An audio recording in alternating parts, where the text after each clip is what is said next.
Bem-vindos ao podcast Viagens a Pedal, o podcast de todos os viajantes de bicicleta. Hoje temos connosco Ulisses Valas, tem alguns anos, um jovem, Poucos. nascido em África, em Angola. Angola, devia saber. O Ulisses vai-nos falar da sua viagem desde a Dinamarca até Sintra, Lisboa-Sintra, que foi feita durante um mês e pouco, são mais de 3.000 quilómetros, com muitas aventuras, muitas aventuras mesmo muito curiosas para contar. Devo já fazer aqui um disclaimer, o Ulisses é meu amigo há muitos anos e é com todo o gosto que ele nos vai falar dessa viagem.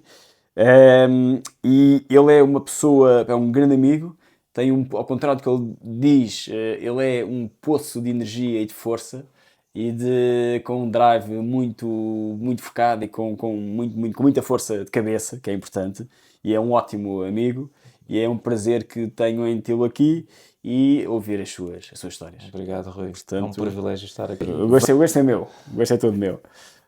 Estamos a gravar no Funchal, Sintra, Portugal, exatamente. e não confundir com Não, o Funchal Funchal das Ilhas. Porquê é que estamos aqui? Porque é onde eu vivo, porque é uma das aldeias mais bonitas do concelho de Sintra e é um sítio que eu adoro e que me mantém sempre muito perto e muito junto da natureza, que é outra das coisas que, de facto, para mim faz sentido. E estamos aqui num belo, como é que eu chamaria este espaço? Sim, olha, se fosse uma cave, seria claramente uma man's cave. Sendo uma cabana, é a minha man's shed, é o meu refúgio, é onde eu venho para aqui fazer algumas coisas, alguns dos meus hobbies, passo o tempo aqui e pronto, e é isso. Muito bem. Então, qual é que é a tua primeira memória de uma bicicleta?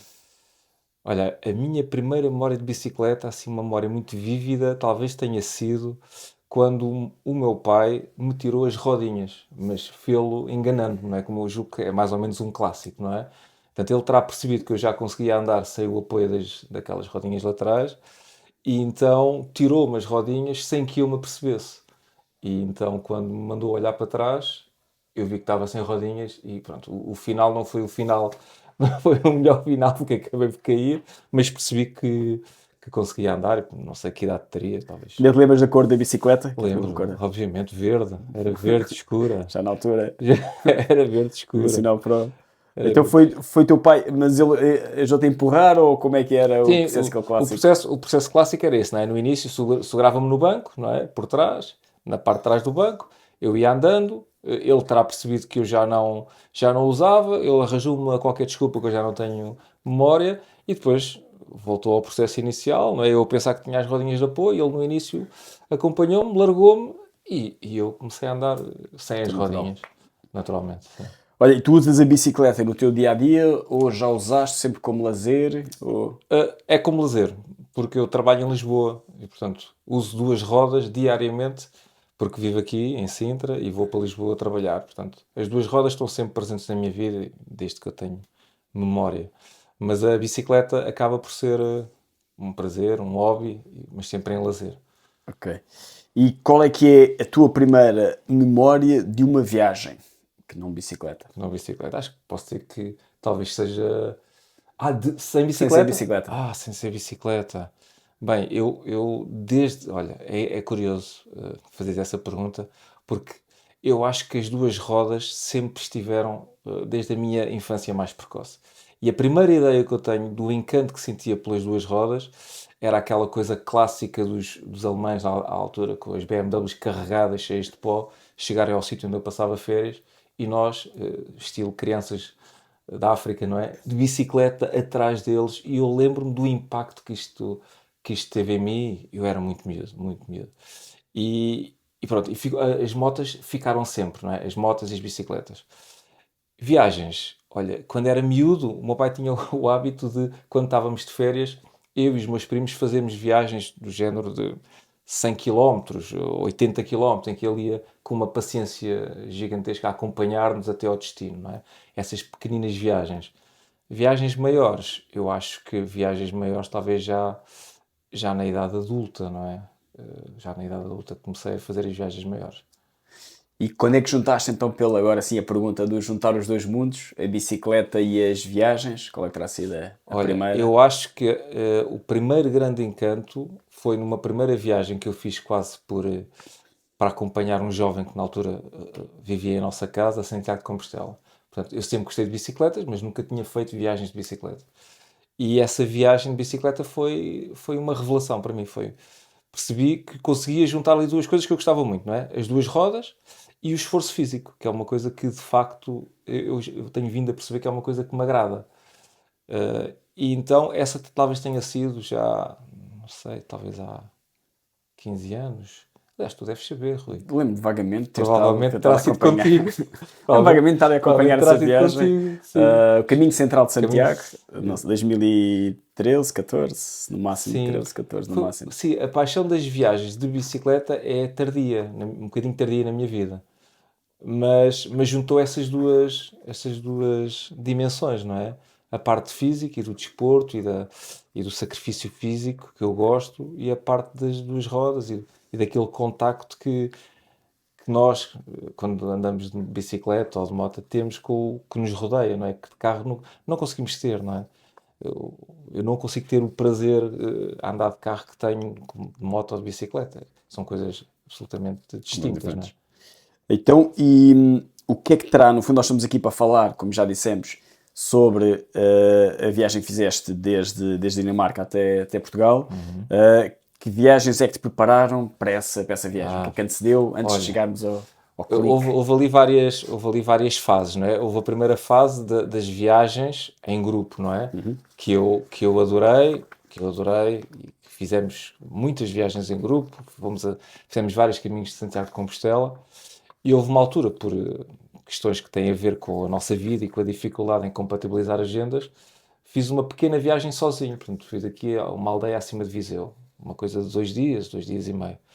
E foi sozinho, o que para mim foi uma coisa de revelação, não é? Aquela coisa de andar sozinho. Portanto, eu era o tipo de homem que nem para ir beber café gostava de ir sozinho. Portanto, eu não geria muito bem a solidão. E essa primeira viagem abriu-me ali um mundo, assim, um pequeno mundo que eu decidi explorar, não é? E talvez essa pequena viagem foi a primeira fase para esta coisa de fazer viagens a solo, não é? Que atualmente digo que são, para mim, e para as minhas características e para as minhas questões, são altamente desafiantes, não é? São altamente desafiantes. As viagens a solo são altamente desafiantes. Porque eu acho que eu sou o ciclista improvável em muitos aspectos. Quem me conhece sabe que eu não sou propriamente um tipo com uma grande desenvoltura em termos mecânicos, não é? Não diria. Mas exatamente, deve ser a primeira vez que estás a ouvir uma coisa destas, não é? Não tenho grande desenvoltura em termos de informáticos e de gestão de mapas e online e GPS, portanto, e também não sou uma pessoa que gosta de solidão, portanto, e curiosamente eu acho que eu viajo sozinho justamente para combater isto e justamente para me sentir empoderado e como uma espécie de desafio que vou colocando que me deixa sempre nervosíssimo ao arranque, mas que no final de cada jornada é sempre uma sensação de enorme conquista. E é uma conquista interna, não é um desafio atlético, não é propriamente, não é só isso, não é? É muito mais do que isso, não é? E eu acho que é isso que me tem atraído muito para estas viagens a solo, é essa sensação de, olha, pá, até É consegui, possível. é possível, estás a ver? E como é que chegou então a inspiração para teres esta ideia? Esta viagem grande. Pronto, eu fui fazendo outras intermédias, não é? Fiz várias viagens a Compostela sozinho, fiz o caminho de Viseu lá acima a Santiago de Compostela, fiz um maior que foi a Rota da Prata, que até então tinha sido a minha maior viagem, foram cerca de 1000 quilómetros, desde Sevilha a Santiago de Compostela, depois fiz ali um bocadinho do caminho francês. Pronto, essas foram as viagens que me foram preparando e que eu fui percebendo que viajar sozinho nos traz muitas dificuldades, pelo menos a mim, à pessoa que eu sou, mas que também traz muito empoderamento e traz uma coisa muito engraçada que eu acho que quem viaja sozinho deve sentir, que é, quando tu viajas em grupo, tu fechas-te no grupo, não é? Tu brincas com os teus, falas com os teus e não estás tão aberto para os outros, não é? Quando viajas sozinho, quanto mais não seja porque o silêncio e a gestão da solidão é de tal forma, são tantas horas a andar sozinho que assim que tu vês alguém, assim que vês alguém que te dá a oportunidade de conversar, tu conversas, portanto, tu tornas-te muito mais aberto para conhecer pessoas e eu estou convencidíssimo que se eu viajasse, quando viajo em grupo, não conheço metade das pessoas, e depois contar-te-ei pormenores da minha viagem, como quando viajo a solo, não é? Portanto, isso é um fator também que me agrada muito. Portanto, houve estas viagens que foram uma espécie de preparativos, não é? Para isto. Mas eu fiquei sempre com a ideia de querer fazer uma coisa grande. Queria fazer uma coisa com mais tempo. Aliás, sempre tive alguma inveja positiva de quem viaja sem datas, não é? Que viaja sem data para chegar, porque quem é pai de 3 filhos como eu sou, quem trabalha, quem tem trabalhos e responsabilidades familiares, como a maior parte de nós tem, esta coisa do tempo é uma gestão difícil, por vezes, não é? Então, mas sempre tive esta coisa, queria fazer uma coisa grande, queria fazer um desafio grande, e depois descobri as Eurovelos, né? Este mapa gigantesco pela Europa de caminhos, não é? Caminhos marcados, caminhos cicláveis, e vi que o maior de todos, ou que me pareceu, era a Eurovelo 3, que arrancava de Trondheim, na Noruega, vinha até Santiago de Compostela. E, curiosamente, num ano em que pedi uma licença sem vencimento, por razões que nada têm a ver com a bicicleta, reservei o último mês e meio, para tentar fazer isto. E fui passar férias à Dinamarca. Portanto, foi aqui uma série de coincidências. E percebi, ok, a Dinamarca não é propriamente a Noruega, não é? Fica um pouco mais abaixo, mas isto podia ser uma espécie de Eurovelo 3 adaptada, não é? Sendo certo, também não ia terminar a Santiago, mas queria terminar em Sintra. E, portanto, a ideia foi sendo esta, não é? Foi fazer uma grande rota. Olha, tenho aqui este lapso de tempo em que não tenho data para chegar, não é? Que me permite aqui alguma flexibilidade e umas férias na Dinamarca. E, portanto, estas três coisas casaram-se e a ideia nasce assim.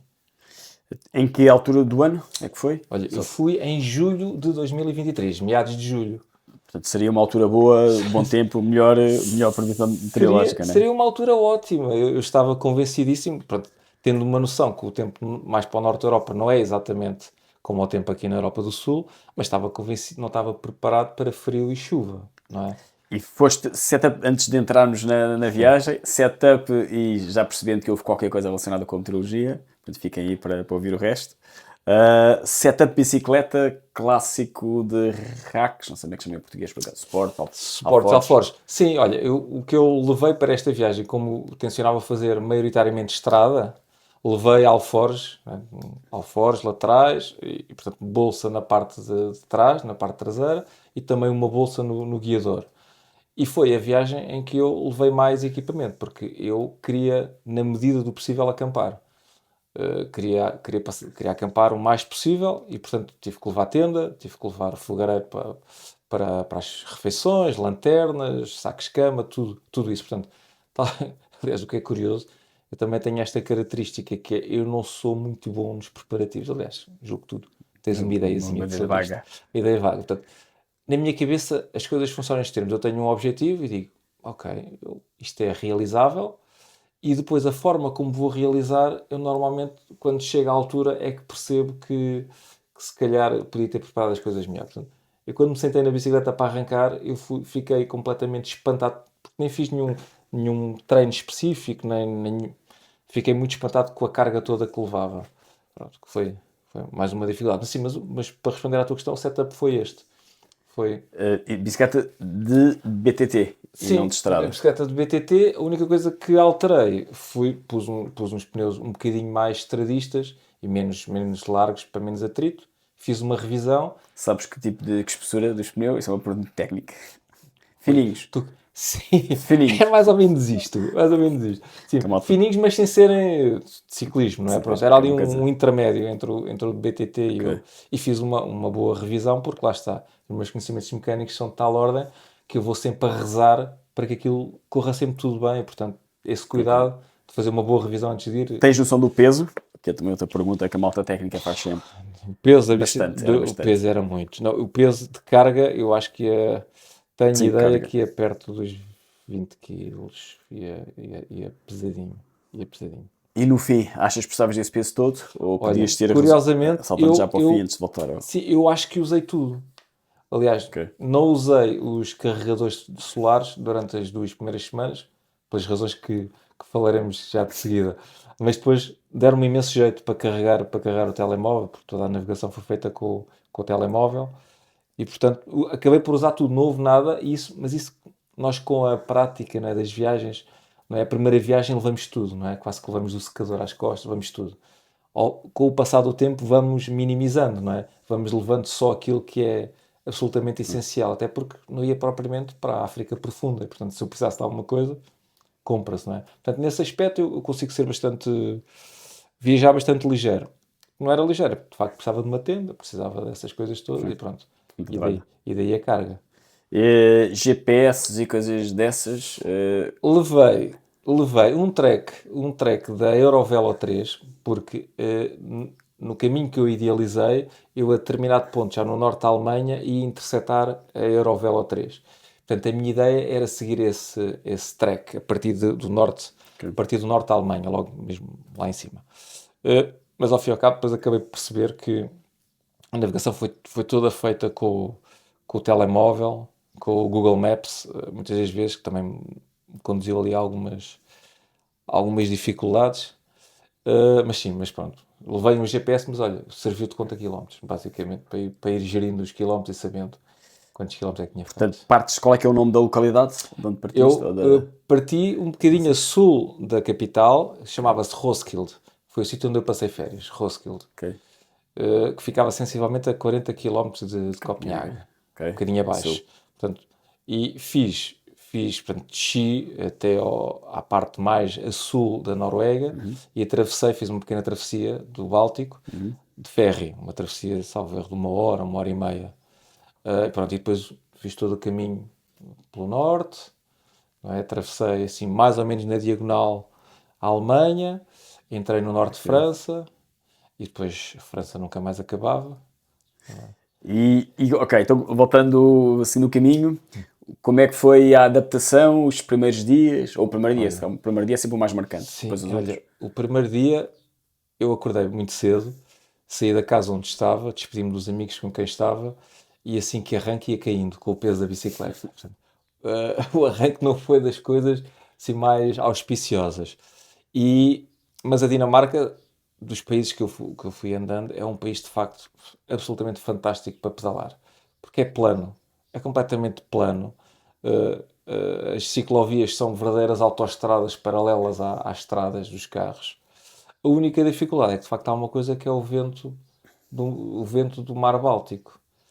E de facto, nessa primeira jornada apanhei vento contrário. E eu não ia propriamente em forma, não é? Porque nunca vou em forma, não é? Eu tenho aqui, como tu sabes, alguma tendência a ganhar peso, não é? E Massa então, muscular. massa, sim, massa pré-muscular, digamos assim, não é? Massa que se vai transformar em muscular. E então, pronto, o primeiro dia eu tive aquelas coisas que acho que todos temos quando começamos isto, é no que eu me fui meter? O que é que eu estou a fazer? Não é? Pá, para que é isto? Eu tenho Nos moto, dias do vento, nesses sim, dias, não é? Sobretudo quando se sim. começa no vento. Quando vêm as dificuldades, não é? Porque é muito curioso, quem anda de bicicleta sabe isto, não é? A bicicleta é uma espécie de carrossel emocional brutal, não é? Tu, no espaço de 1 hora não, no espaço de 5 minutos, passas da exaltação do adoro isto, foi para isto que eu vim, não é? Cabelos ao vento, não no meu caso, mas este vento ameno na cara para no minuto a seguir apanhares um empenho numa subida à chapa do calor e dizes que parvoíce, porque é que eu estou a fazer isto, não é? Portanto, isto nas bicicletas funciona muito, não é? E comigo, eu acho que com a maior parte das pessoas que andam de bicicleta, a meteorologia tem um impacto, pá, tem um impacto brutal. A meteorologia, Metodologia vento, vento e e a chuva. chuva, porque eu fui brindado em meados de julho, 2 semanas de chuva, frio e vento. Os próprios Desde que dia? Desde.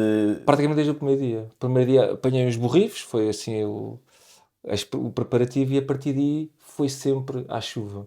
Não é? Foi sempre à chuva. Eu tive dias em que arrancava do sítio onde estava e só o tempo em que estava a desmontar a tenda e a montá-la na bicicleta já estava todo encharcado. Não é? E com frio. E depois não fui propriamente preparado para apanhar frio. e eu apanhei muito frio. Safaram-me os sacos do Lidl, enfiados assim dentro do peito, não é? Porque também, pronto, percebi, já sabia, não é? Até da experiência da moto que tudo o resto pode estar molhado e frio, não é? O peito, pelo menos para mim, eu se tiver com o peito quente, ou pelo menos não muito frio, consigo gerir a coisa. Se o peito estiver molhado, muito, muito difícil. Portanto, tive, tive muita dificuldade. E aquilo foi sempre ali o grande desafio não foi o relevo, porque eu acho que a primeira subida de monta que eu me lembro já foi na Bélgica. E estamos a falar de uma Já subida agora. que não é equiparável sequer à de Sintra. Portanto, o caminho é muito fácil, muito plano, muito ciclável, muito rolante. Houve a dificuldade do vento. O vento, olha, e lembro-me quando atravessei no ferry, quando atravessei para a Alemanha, o vento era inacreditável. O vento era uma verdadeira mão na tua testa a impedir-te de andar, não é? Que tu andavas a 9 km a hora em plano, não é? Porque era, pá, era uma coisa muito cansativa. Uh, mas a chuva, sim, a chuva matou-me. A chuva matou-me um bocadinho. E foi sempre a chover, que foi... Pronto, houve momentos de sim. intermitência, não é? Mas houve momentos de muita chuva e ali, às vezes, a dúvida, eu não ia com tempo para chegar, não é? Portanto, eu queria, pela primeira vez na minha vida, numa viagem, das viagens de bicicleta, eu queria desfrutar da viagem sem a pressão do tempo e de chegar, não é? Naquela lógica de se eu vir um sítio bonito, idílico, e eu vou ficar aqui um dia, ou 2 dias, ou descansar, ou só andar de manhã. Na verdade, aquilo tornou-se um emprego. As 2 primeiras semanas, porque eu ia vendo a previsão meteorológica, eu até equacionei a determinado ponto, fui ver, chovia muito, e eu pensei, bem, isto vai chover muito hoje, chove muito amanhã, e no dia a seguir eu fico aqui, aguento-me um bocadinho e depois arranco. Eu vi que a previsão, pelo menos naqueles 10 dias que dava a previsão, 10 um bocadinho mais, sempre chuva. Portanto, eu não tinha ali nenhuma alternativa, não é? E desistir era demasiado vergonhoso, não é? E portanto, aquilo era um emprego. Eu levantava-me de manhã, sempre à mesma hora, equipava-me, pronto, e pedal, não é? Pedal, portanto, não, se me perguntares paisagens, eu dir-te-ei que o chão das ciclovias é muito bonito e é muito bom o asfalto, porque assim que levantas a cabeça estás a levar com água na cara e nos olhos, não é? E portanto, foi difícil, de E facto, foi como é que era difícil. acampar, teres que montar a tenda com chuva e no dia seguinte, quando, Horrível, horrível. quando voltavas a Sim. precisar dela, está toda molhada, né? Toda molhada, Basicamente. sim. Sim, isso deu-me. Eu, a determinado ponto, comecei a perceber que aquilo não era. Pronto, tive que ir alterando aquilo que era o meu plano inicial, não é? Portanto, fui intermeando o campismo em dias que estava assim, parecia-me estar um bocadinho melhor campismo. E quando encontrava também, porque aquilo, como tu sabes, nas bicicletas, um desvio de 20 km à rota representa, para quem já vai no limite das suas capacidades, representa é impossível. Portanto, essa era a gestão que eu ia tentando fazer sempre de onde é que ia dormir, não é? Também fiquei em hostels, também, em alguns. Pronto, e aí dava para dormir numa cama a sério, pôr o material a secar, e depois no dia a seguir, chuva novamente, não é? E eu apanhei chuva até Paris. Até Paris, portanto, foram Que duas é mais metade, semanas. né? Que é metade. Ou... Um bocadinho menos de metade, tenho ideia, um bocadinho menos de metade. Apanhei muita chuva. E depois, e pronto, e aí, claro, é evidente que tu levantas de manhã, tu estás na tenda, estás sempre naquela expectativa de saber como é que o tempo está, que chove durante a noite, sempre aquilo cria-te ali uma ansiedade, pá, amanhã mais chuva, pá, outra vez chuva, estou farto da chuva, não sei. Depois, eu não sei se isto é por sermos portugueses, não é? Mas depois vem o sol e o mundo torna-se todo, volta a ter beleza, até as subidas tornam-se mais bonitas, é tudo, não é? E isso comigo eu senti, eu acho que na bicicleta nós sentimos muito isso, não é? Nós estamos muito expostos ao clima, não é? À meteorologia, e aquilo altera-nos, a mim altera-me brutalmente o mood, não é? Pronto. Chuva e frio e vento é sacrifício, não é? Bora, pronto, tem que ser. É o meu emprego, bora, tem que ser. Depois de tempo bom, quentinho, vento suave na face, pá, é É uma outra coisa. alegria que é tão difícil de E, explicar. e durante as 2 semanas de chuva, eh, cruzavas-te com alguém ou eras o único. Muito, Basicamente estava a chover. olha, era muito curioso. Eu estava à espera de encontrar como aquilo é, porque eu andei sempre a tentar seguir a Eurovelo 3, não é? Eu penso, Que já agora está bem marcada ou não, poucas. não tive alguma dificuldade em seguir sempre a Eurovelo 3 e muitas vezes optei por perceber qual eram as localidades por onde a Eurovelo passava e depois optava pelo Google Maps, não é? Portanto, nem sempre, às vezes não consegui seguir a Eurovelo 3 por dificuldades de marcação, porque lá está, com esta pressão da chuva, tu queres fazer o máximo de quilómetros possível para ir andando, não é? Para ir andando. Pronto. E esqueci-me da tua pergunta. E estávamos, as pessoas, se cruzaste Se com. me cruzei com muitas pessoas. Olha, curiosamente não me cruzei com muitas pessoas, mas cada vez que me cruzavam e me perguntavam de onde é que eu era, para onde é que eu ia, a reação era sempre muito, muito engraçada, de grande espanto. E é curioso, porque eu acho que eu nunca tive assim muita noção de que o que eu estava a fazer era uma coisa assim um bocadinho para lá da média. Pronto, um bocadinho para lá do normal. E eu só tinha essa noção pela reação das pessoas, não é?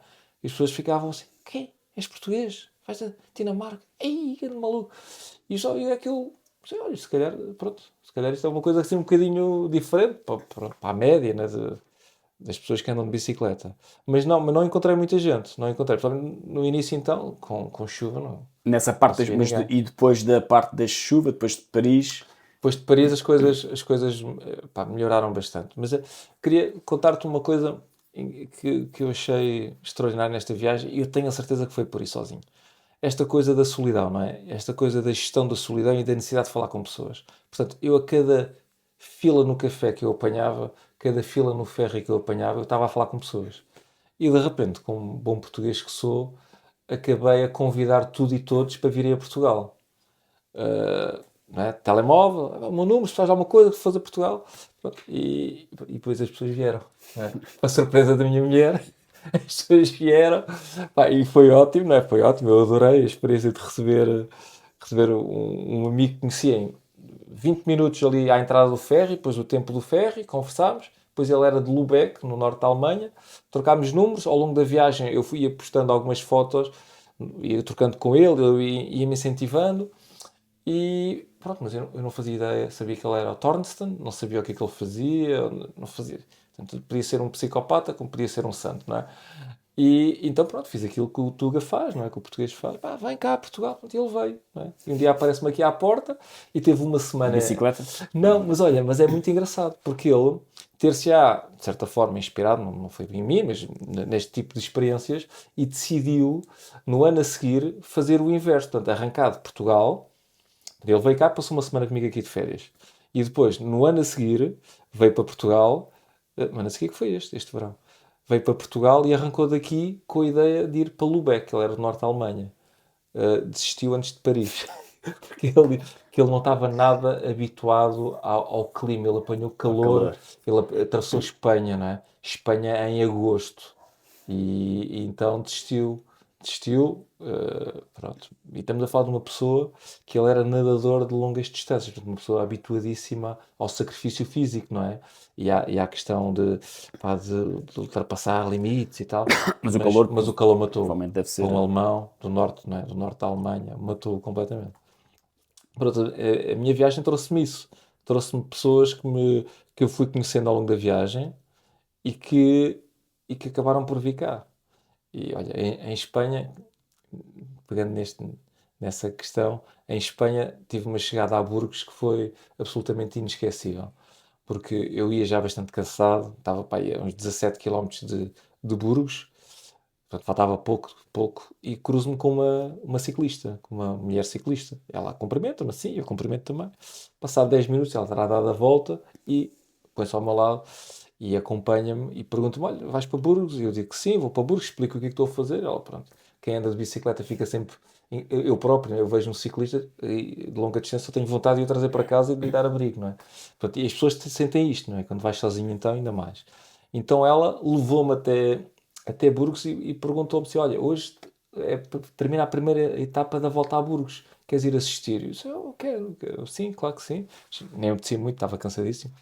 Mas acompanhei-a e de repente dou por mim, eu não sei que raio que é que ela fez, estou a passar a meta antes da prova chegar e a ser aplaudido, claro, a gozarem comigo, obviamente, né? E estou a ser aplaudido pelas pessoas todas que estavam à espera da chegada a Burgos. Portanto, tive ali uma pequenina experiência do que é ser um ciclista a chegar a uma meta, né? Pronto. E o primeiro? E o primeiro, e o primeiro. E pronto, ainda tive de dar uma cotovelada para ganhar Para ela. para ela, não, é que não, o meu ego não aguentaria. E Depois então a segunda parte, no fundo, há quase duas partes. O 2 semanas de chuva e as outras 2 semanas. As outras duas. Olha, a minha viagem deu para tudo, não é? Deu para isso, deu para calor, deu para chuva, frio à noite, porque o meu saco de cama era um saco de Verão. cama de verão. Eu dormia, parecia um sem-abrigo, porque vestia a roupa toda, ainda por cima o fecho, são estas pequenas coisas que às vezes a gente não tem noção, não é? O fecho rasgou-se, portanto o frio entra por toda a aresta que consegue entrar, então entrava por aquele bocadinho do fecho que eu não conseguia fechar, rapei muito frio à noite, ainda na Alemanha, rapei muito frio. Depois, em Paris, o tempo começou a melhorar, de Paris para baixo. Em Espanha, naquelas retas intermináveis, apanhei calor sério. E em Portugal, então, acho que foi onde eu apanhei mais, na zona de Castelo Branco. Apanhei muito calor, eu não sei, mas estaria claramente acima dos Desses 40, 40. acima dos 40, né, no Alcatrão. Mas eu lido bem com o calor, é curioso, não é? Eu com o calor tenho a sensação que respiro devagarinho, não é? Baixo ali os meus níveis. Com o calor eu vou-me safando. Com a chuva e com o frio é que eu tenho mais dificuldade, pronto. Mas sim, E, mas apanhei. e paisagens, a partir daí ficaste com alguma memória de paisagens? Olha, Ou de repente sim, olhaste assim para a viagem? Que imagens é que te... olha, o norte de Espanha, claro, quando o relevo surge na paisagem, torna tudo muito, muito mais difícil, não é? Mas também muito mais bonito, não é? Muito mais bonito.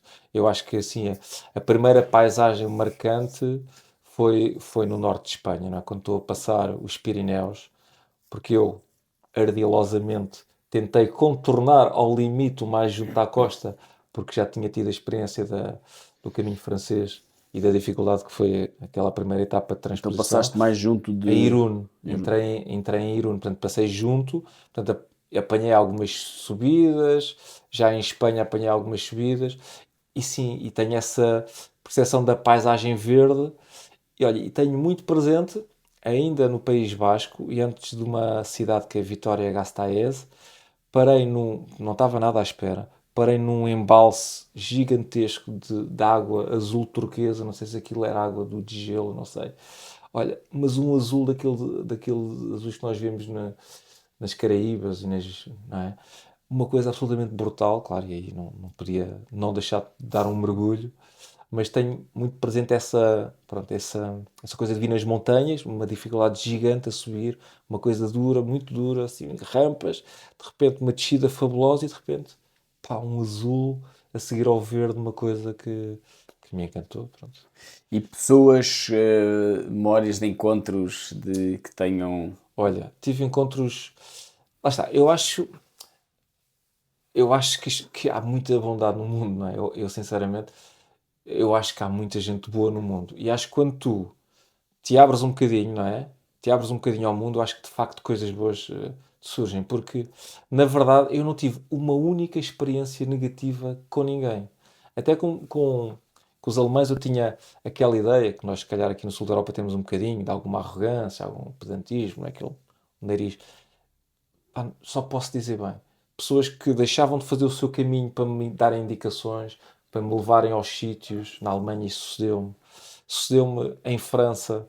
Eu, lá está, cai uma tromba de água gigante, eu abrigo-me lá debaixo de um pequenino telheiro e há um senhor, um pouco mais velho que eu, que está a fazer correr, está a correr, está a fazer jogging e abriga-se também ali, não é? Pronto, e depois há a conversa natural, não é? Do quem é, o que estás a fazer, eu explico-lhe, ele, o quê? Daqui?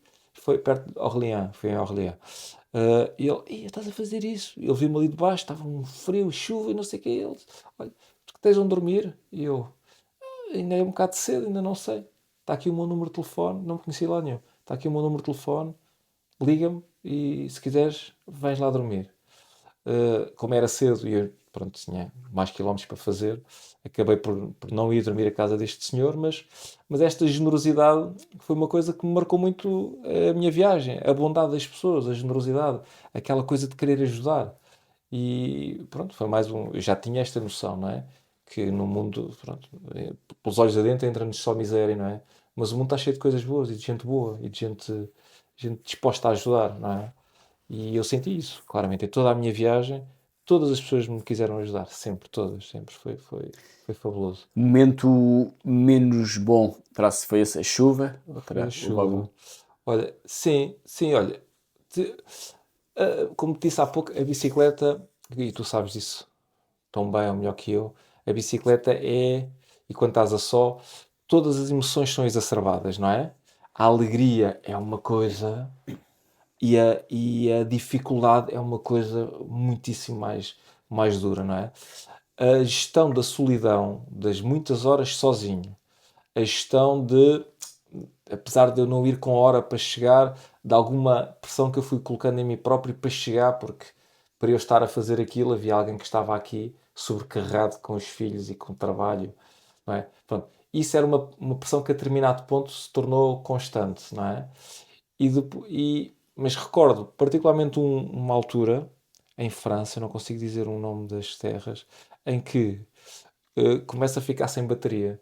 E portanto eu não tenho como carregar aquilo quilómetros e quilómetros sem ninguém. E era uma única forma de navegação, era aquele telemóvel. E está frio, e está chuva, e está vento. E eu estou cansadíssimo. E aquele foi, talvez tenha sido, em França, talvez tenha sido o momento mais, assim, mais duro, não é? Mais de medo de ficar sem navegação, pois não passavam carros, não se via ninguém, aquilo era, eu não sei que raio de caminho era aquele. E eu cheio de frio e muito cansado. Esse foi o momento mais duro e é muito engraçado. Eu gostava de dizer isto, porque eu acho que as pessoas deviam mesmo viajar, cada um à sua escala e à sua medida e àquilo que consegue. Porque quando tu estás só e viajas só, ah, pá, a tua vertente espiritual, a tua vertente de pensares nos teus, nos que estão e nos que partiram, de falares com.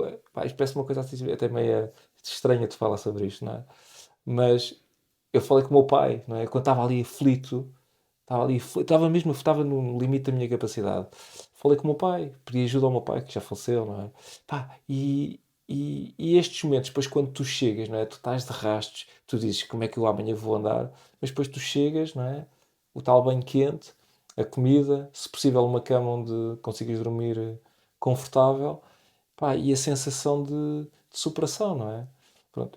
E isto não foi nada de transcendente do que eu fiz, mas isto foi o meu Everest, até hoje. Hei de fazer outros, não é? Se Deus quiser. Mas este foi o meu Everest. E não teve tanto a ver com a cena física, não é? O gostar, custou-me, em alguns momentos custou-me, mas foi a gestão da solidão, tantas horas sozinho, estar a dormir sempre sozinho, em parques, cheguei a estar num parque de campismo, não vi ninguém em agosto, não vi ninguém para conversar, nada. Portanto, esta foi a dificuldade. Mas no final, pá, no final é das experiências mais ricas que tu podes ter, porque tu conheces-te por dentro e por fora, nas virtudes, nos defeitos, pensas em tudo, tens tempo a pensar em tudo, e é uma coisa de autoconhecimento brutal que E o eu que é que o aconselho. o Ulisses de agora, depois dessas viagens todas, Sim. se ele olhasse para o Ulisses de há 10 anos atrás, antes dessas viagens, o que é que ele lhe diria? Pá, eu diria que já devias ter começado. Já devias ter começado. E eu tenho um filho com 21 anos e eu tento passar-lhe isso. E quem me dera, não é? Nós fizemos 50 anos, tu ainda estás muito longe de lá chegados, não se faz ideia do que é que eu estou a dizer. Não é? Mas Compreendo quando, mais ou sim, menos. mas quando fazes 50, pelo menos comigo se isso, quando fazes 50 anos, tu sentes a ampulheta do tempo, que, não é? Que metade, garantidamente metade já foi. Não é? Dificilmente farás outros 50, não é? E depois começas a pensar no tudo o que tens para fazer e gostavas de fazer e não fizeste. E é nessa fase que eu estou, não é? Eu adoro as viagens, bote, de bicicleta. Eu adoro fazer viagem. Eu tenho a sensação que o tempo urge, não é? Que o tempo urge. Portanto, o que é que eu diria ao Ulisses? Se calhar não é de há 10, mas de há 20 ou 30, Ulisses com 20 anos. Eu diria, pá, enfrenta os teus medos, enfrenta as tuas fragilidades, porque tu consegues. Não és tão bom como os outros nisto, pá, mas se calhar vais encontrar outra via de fazer. E faz-te, e vai. Aliás, é o conselho que eu dou ao meu filho, eu digo, pá, vai, viaja. Vê mundo, conhece, vais ver que... Eu sou de uma geração, não é? Sou de 73, não é? Sou de uma geração que não viajava muito, os meus pais não viajavam muito, não é? Portanto, o nosso mundo era um mundo muito, muito mais pequenino do que os nossos filhos hoje têm, não é? E, portanto, eu diria, pá, viaja. Viaja, vai, pega na bicicleta e de facto a bicicleta é o melhor meio de transporte do mundo, não é? É o melhor meio de transporte do mundo. É uma coisa absolutamente fabulosa que te conecta com o mundo, com as coisas, com as sensações, com as pessoas, não é? Eu acho que nós somos ciclistas, somos recebidos pelas pessoas como nenhum motociclista é, nenhum automobilista é, nenhum turista é. Nós somos completamente apaparicados por toda a gente, não é? E ajudados. É assim que eu vejo as E coisas. é isso que tu notas que é diferente. Quando, é diferente porquê? Porque és apaparicado, o que é diferente de viajares de bicicleta e ires de moto? Olha, há uma diferença evidente que é o esforço e a noção da distância, não é? Agora é engraçado porque eu agora quando faço uma viagem de moto, eu continuo a adorar andar de moto e tenho muitos projetos para fazer de moto, mas acho tudo uma papa. Acho tudo muito fácil, não é? Há pouco tempo fui dar uma volta com o meu irmão que também anda de moto, fomos fazer a Nacional 2. Eu tinha feito a Nacional 2 de bicicleta um ano ou 2 anos antes e tinha feito estas viagens também. E, portanto, ele ia, pá, não, e agora? E viajar, e descansar, e onde é que dormimos? E aquilo para mim é tudo muito fácil, não é? Porque na moto tu fazes assim ao punho, não é? Há um hotel a 20 ou uma pensão, um parque de campismo a 20 km, não é? Bora. Bicicleta não é isso, não é? Bicicleta há um esforço físico. Se tu não pedalares, ela não anda, não é? E essa é uma grande diferença. E depois também acho que há uma enorme diferença na forma como as pessoas te olham, não é? Eu acho que há sempre alguma espécie de orgulhozinho, não é? De algum orgulho, e por mais que nós digamos que não, a maneira como as pessoas nos olham quando nós viajamos de bicicleta, há sempre ali alguma espécie de não queria dizer adoração, mas alguma espécie de respeito para com aquela pessoa. E tu sentes isso, e isso alimenta-te, tu gostas disso, não é? Há alguma vaidade, não é? Não há como dizer que não. Ou podem estar a achar que somos loucos também. Sim, que eu no fundo eu acho que é um misto. Há ali, as duas coisas não ali muito Pode ser próximas, causa. não é? Não ali muito próximas. Pode ser. Que outras viagens que fizeste gostavas de destacar além dessa, assim, alguma que tenhas Olha, feito e que marcou? sim, houve, olha, viagens em grupo. A primeira vez que fizemos uma viagem grande, assim, maior, pronto, o caminho francês, adorei. Adorei o caminho francês, adorei o grupo, adorei a companhia, adorei tudo. Foi fabuloso, não é? Como grupo, talvez tenha sido a viagem que eu mais gostei de fazer. A solo, claramente esta, pela dificuldade, pelos quilómetros, foram cerca de 3.300 quilómetros que eu fiz. Antes desta, a Rota da Prata, que foram mil quilómetros quase certos. Talvez tenham sido assim as viagens mais marcantes. Mais marcantes, sim. Ahm, Mais algum tema que queiras, Olha, o que é que ou que não eu. falámos ainda, que O que é quisesse que. da Eu viagem? queria. Eu queria não, da viagem. Olha, Outra basicamente, a coisa. mensagem que eu queria passar, que eu gostava de. A quem ouvir, que eu gostava de passar é esta. Nós somos quem nos. Nós somos muitas vezes o nosso pior inimigo, não é? Autolimitamos-nos. E na verdade nós não precisamos de ser atletas. Eu não sou um atleta. Gosto de desporto, mas eu não sou um atleta. Não precisamos de ser muito hábeis mecanicamente. Eu sou um nabo. Nós não precisamos de ser uns craques informaticamente e para todos os recursos. Eu sou também um nabo nesse aspecto. Não precisamos de ser ricos. Nós precisamos é de dar aquele passinho, não é? Que nos vai desconfortar, não é? Eu ainda hoje, nas vésperas de uma viagem maior, eu estou nervoso, estou ansioso. Pá, não sei, será que eu consigo? Será que não? Pá, mas a gente se ultrapassar esse degrauzinho, eu acho que aquilo que nós ganhamos das viagens e das viagens de bicicleta é tanto mundo, é tanta autoconfiança, tanta sensação de superação que, pronto, se há mensagem que eu gostava de passar é esta, pá, à vossa escala, à vossa medida, pá, não se deixem parar pelos vossos medos, porque nós conseguimos. Um bocadinho mais para a direita, para a esquerda. Não são 100, são 20, são 30. É preciso ir. É preciso andar. Mas o que custa mais é sair porta fora e dar a primeira pedalada. Custa muito. Tudo o resto Tudo o resto se faz. é Tudo o fácil. resto se consegue. O Tudo o resto se primeiro é mais consegue. difícil. É verdade. Então, e o que é que tu levas sempre numa viagem de bicicleta? Sempre. Sempre. Olha, sabes? Quando vou sozinho, levo sempre um caderno e uma caneta, porque outra descoberta engraçada que a escrita e o diário de bordo é uma companhia absolutamente brutal que me ocupa os serões, aqueles serões que tu não tens nada para fazer, que estás sozinho, e que depois permite uma coisa que eu gosto muito, que é recuar, ir ler as coisas, passado um tempo. Aquilo pode não ter nenhum valor literário, não tem com certeza, mas tem um valor sentimental brutal, não é? Portanto, tem estas duas valências. Tu, enquanto estás na viagem, aquilo ocupa-te, não é? Tu tens um objetivo, portanto, depois de tomar banho, depois de comer, depois de descansar, estou a descansar, vou escrever as coisas do dia, não é? Hoje fiz tantos quilómetros, deu isto, vi aquilo. E depois tem esta outra vertente, que é, passada a viagem, permite-te voltar a viajar e a recordar, não é? Portanto, leve sempre isso, leve sempre uma caneta e um ou dois cadernos, que eu escrevo muito, portanto. O que é para ti um bom dia de viagem de bicicleta? Olha, um bom dia de viagem de bicicleta é um dia em que não chova. Que há muitos. Exato. É um dia que não chova. É um dia em que eu consiga desfrutar da paisagem, mas também sentir algum esforço físico, porque eu gosto de sentir algum esforço físico. Se eu puder aliar a estas coisas numa companhia, alguém com quem partilhar essa viagem, acho que é o dia de viagem perfeito. E qual é que é a próxima, então?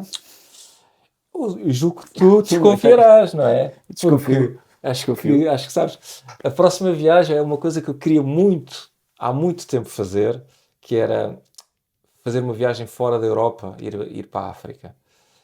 Eu nasci em África, mas vim de lá muito pequenino, portanto não tenho nenhuma memória da África. Então fui desafiado por um amigo, de quem gosto muito, Boa ideia. fui desafiado por um amigo para fazer essa viagem de Dakar, do Senegal, até Bissau. Portanto, que será a minha primeira viagem fora da Europa. E estou muito ansioso e muito, muito curioso para que chegue o dia de começar da partida. Da partida. Vai ser fabuloso. Vai ser fabuloso.